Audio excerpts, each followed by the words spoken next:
Donc voilà, ici c'est la petite station pour préparer le lait, les biberons, nettoyer le matériel. On a quelques règles d'hygiène à suivre. Donc ça c'est impératif, nettoyage des mains avant et après aussi, à chaque pause.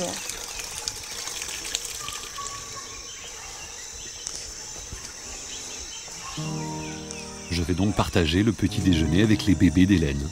Le rituel est immuable. Tous les matins, ce sont les mêmes personnes qui sont chargées des biberons. Il faut que les petits se sentent en toute sécurité. D'ailleurs, vous voyez, leurs nounous en treillis ont des looks de garde du corps.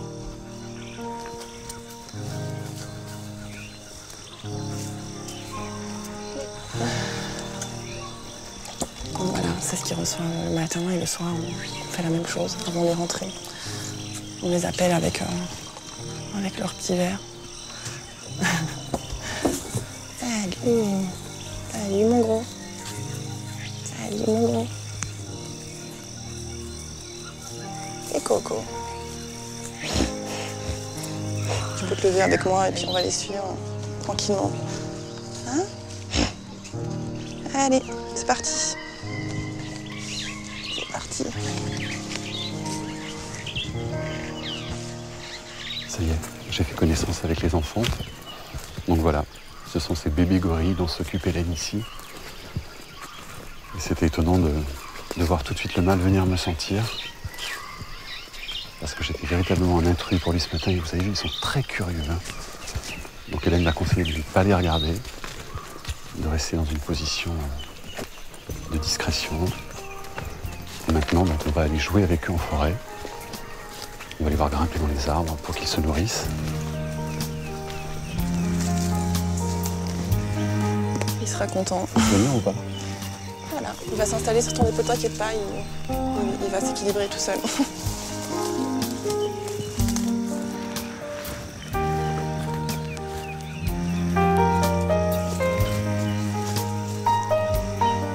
Viens mon gros, viens mon gros.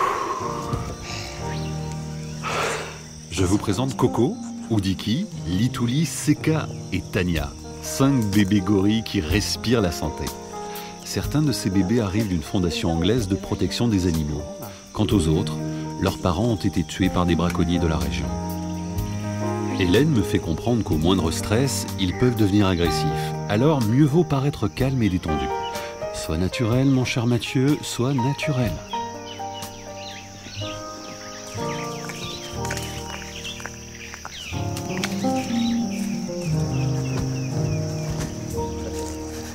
En tout cas, ils sont très doux et ils sentent très bon, tes bébés, Hélène. Oui.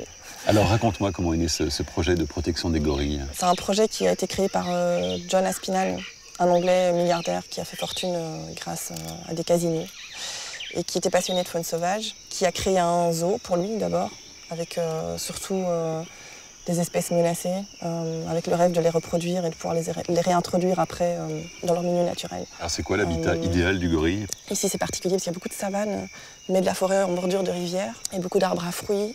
Et ils utilisent aussi la savane, pas pour manger, mais plutôt pour se déplacer d'un bras de forêt à l'autre. Voilà. Je suis devenu très pote avec Oudiki, le petit mâle de la tribu. Hélène apprend à ses bébés gorilles à renouer avec leur vie sauvage. Jusqu'à l'âge de 3 ans, sans leurs parents, ils sont incapables de se débrouiller tout seuls. Tous les jours, elle les emmène se balader pour leur montrer quels sont les fruits comestibles et comment retrouver les gestes essentiels à leur survie. L'art de faire son marché dans la forêt. Sans cet apprentissage, c'est la mort assurée.